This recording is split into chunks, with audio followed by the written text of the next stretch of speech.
Welcome and thank you for joining us on Birth Mother Matters in Adoption with Kelly Rourke-Scarry and me, Ron Rains, where we delve into the issues of adoption from every angle of the adoption triad. Do what's best for your kid and for yourself, because if you can't take care of yourself, you're definitely not going to be able to take care of that kid, and that's not fair. And I know that my daughter will be well taken care of with them. Don't have an abortion. Give this child a chance. All I could think about was needing to save my son. My name is Kelly Rourke-Scarry. I'm the Executive Director, President, and co-founder of Building Arizona Families Adoption Agency, the Donna K. Evans Foundation, and creator of the You Before Me campaign. I have a bachelor's degree in family studies and human development and a master's degree in education with an emphasis in school counseling. I was adopted at the age of 3 days, born to a teen birth mother, raised in a closed adoption, and reunited with my birth mother in 2007. I have worked in the adoption field for over 15 years. And I'm Ron Rains. I've worked in radio since 1999. I was the co-host of 2 successful morning shows in Prescott, Arizona. Now I work for my wife, who's an adoption attorney, and I'm able to combine these 2 great passions and share them on this podcast. If you enjoy this podcast, make sure to rate and review us on whatever platform you use to listen to us, and follow us on Facebook, Instagram, and Twitter. Look for AZ Adopt Podcast. Today we're going to be having a special guest join us. My youngest brother, Michael, is going to be our guest today on our podcast, and we're so excited to have him. I'm hoping that he will be able to give us more insight as to how adoption affects biological siblings and what that looks like from his perspective. So, Michael, thank you for joining us. Thank you for having me. I'm excited. I'm excited to have you. All right. Thank you. So going back, I came into your lives in 2007. So that would put me, I think I was 30.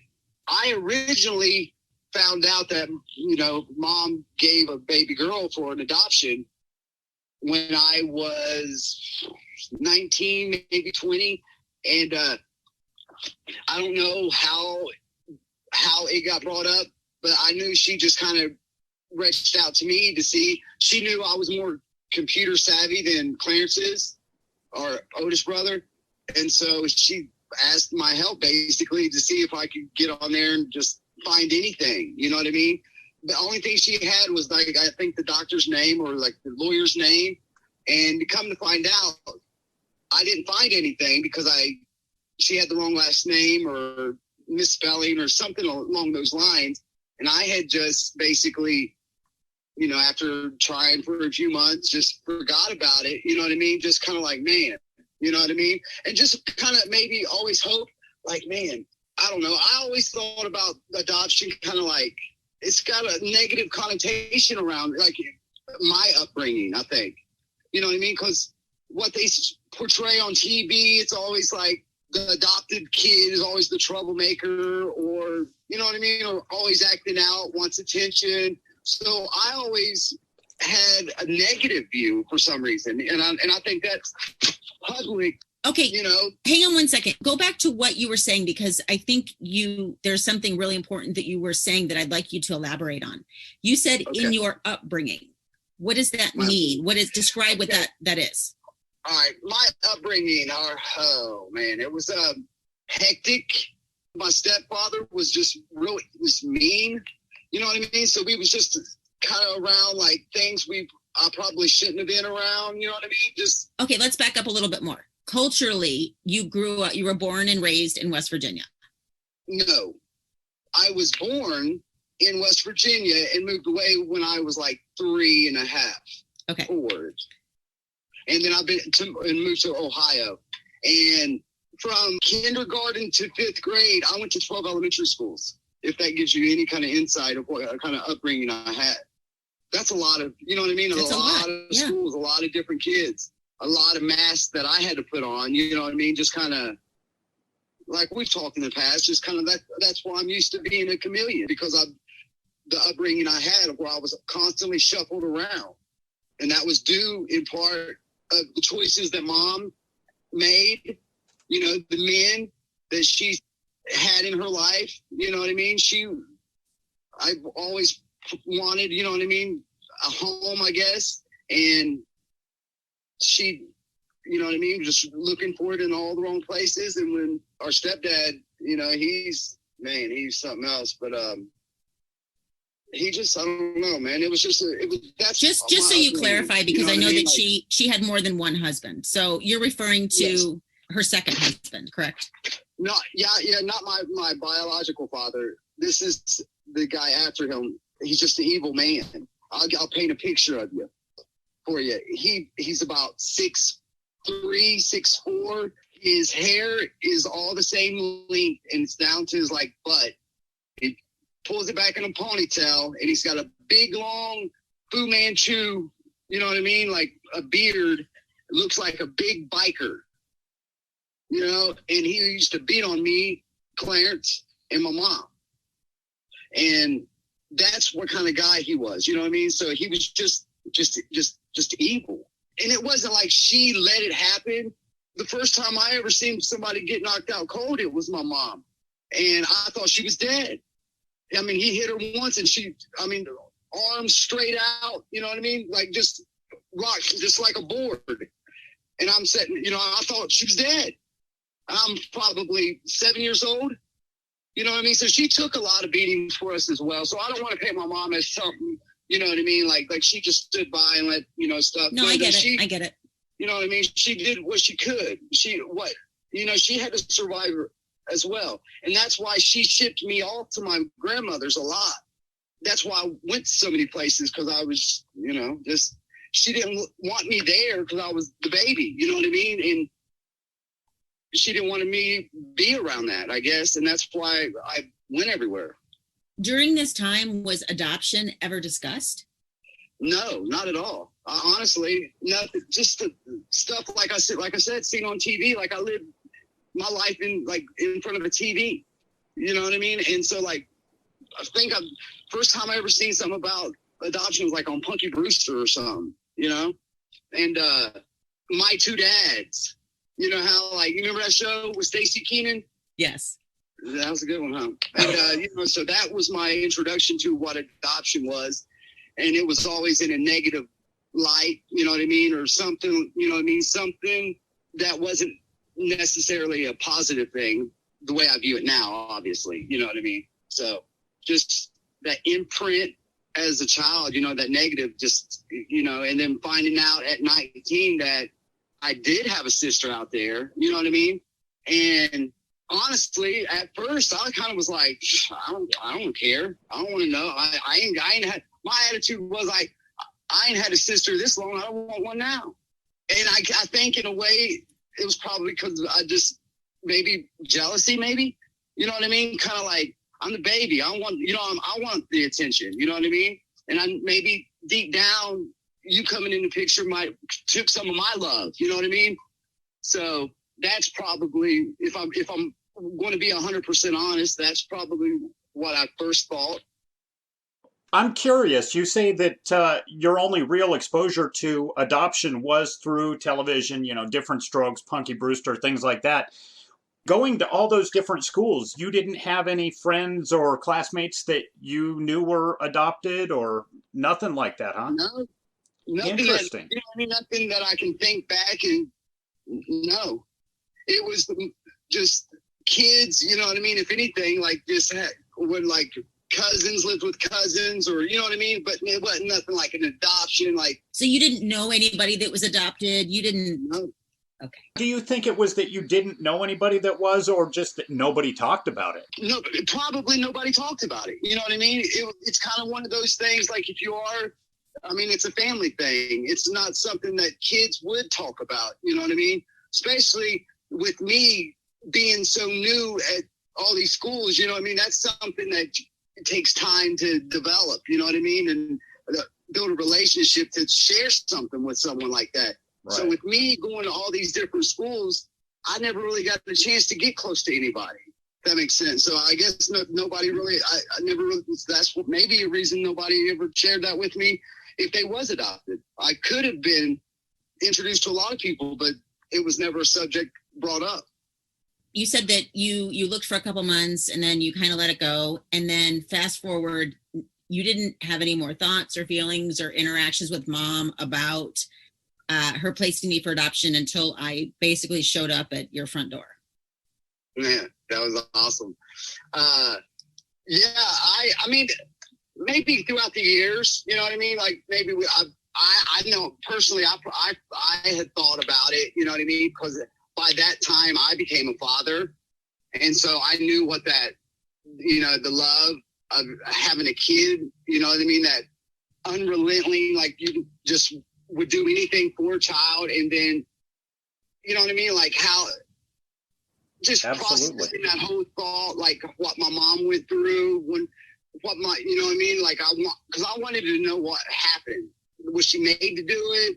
What was like the scenario? Because I wanted mom to paint the scene. Like I wanted to know like why, how, and when, and the process of what went down. Like I wanted answers at one point or another, you know what I mean? After that initial thought, before you actually showed up at our door. I remember having that conversation with mom and asking her, like giving me details, you know what I mean? If you want to know those. Sure. Let's hear the details. She said she knew she was pregnant, I guess. She didn't know till later on. She started showing, I guess. And she said she hid it for a while. She hid it for the longest time, I guess. And then I guess she said that, you know, it was the early 70s, you know what I mean? 72, 73, she would have been pregnant. And so having a child, you know what I mean, as a young teenager, and in that era was very shunned upon, you know what I mean? Especially living in Appalachia, you know what I mean? In West Virginia, in the hollers. You know what I mean? It's real close and people talk and it's real like the Bible Belt. So, you know what I mean? It was something kind of like a back door. That's what the picture that was painted for me was. You know what I mean? That's the way I took it. It was kind of like a hush hush. Mom had the baby and it was kind of like she didn't really even get a chance to hold you. She remembers. She just remembers you walking out with the baby and she said she just remembered laying there like, why? Like she would, and I can hear her voice saying like, she was like, Michael, I would just sit there and she's like, I was just, why they take my baby? Why? And grandma was just kind of, you know what I mean, took over, you know what I mean? She was the matriarch of the family. I guess she kind of just pushed it down and just dealt, you know what I mean? She didn't really go into detail, but I'm sure she just tried to find, you know what I mean? Like substitute that loss with whatever else she could find at that time, you know? So, and that was obviously my father. So then she had us, me, my brother, and then me. So, but yeah, so that was, yeah, that's basically, it was kind of like a back door and you know what I mean? Kind of a situation. And mom didn't have anything really. She just basically signed her name, I guess. And grandma took care of everything else. That's the picture was, you know, portrayed towards me. Was that same as you? Pretty close. So right. Fast forward to you're 30 and you find out that I'm alive and I have just. The next day you was like, mom's like, she's on a plane. Yeah, actually I found mom on a Friday night. Okay. I talked to her on the phone and then flew out on Wednesday. To me, it felt like it was like the next day for some reason. You know what I mean? Like I found out, and then I remember me and Lori came up. Correct. And you was with a friend, and it was like I remember just kind of like sizing you up, kind of like who does she look like? You know what I mean? And then I seen my grandma. Like I could see my grandma's features in you. Have you ever gotten that? No. I remember that's what I initially first thought. And then thinking like, still Clarence don't look like nobody. So, but if to the listeners, that Clarence is our older brother, and like me and him are night and day, literally. Like we are polar opposites. He's tall and kind of like bigger. I'm short and skinny. So what did you think of Kelly when you first met her? I mean, you were sizing her up. What did you come to other than she looks like grandma? Like she was, I mean, obviously she's not very threatening, you know what I mean? So I was opened up to the process, you know what I mean?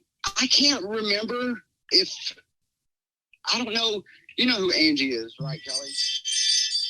Yes. Angie is a girl that supposedly my father had fathered this girl before he got with my mom or during or whatever. I don't know. It was the 70s. I just wasn't open to it at that time. And I know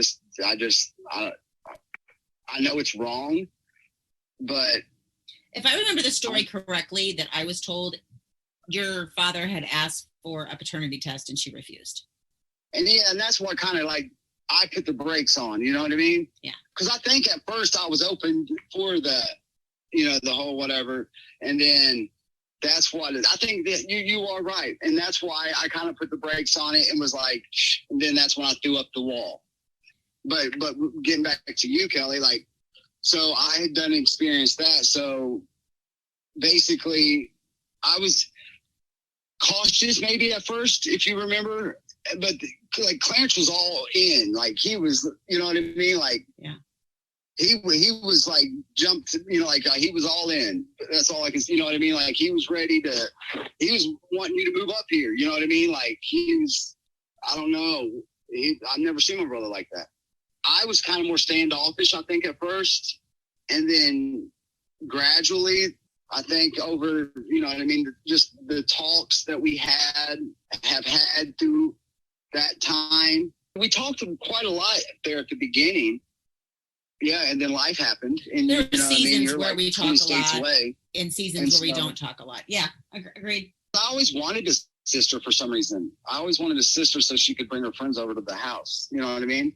And so I remember thinking that as a kid, like, I wish I had a sister. You know what I mean? So I could have more girls around me. And because I was like girl crazy. And so, yeah, that's, I kind of wanted a sister. So I don't know if that was like just a knowing, you know what I mean? Like this, not like a sixth sense, but just kind of like. Well, it makes sense. I mean, you had a brother, so it would make sense that you'd be curious about having a sister. Yeah.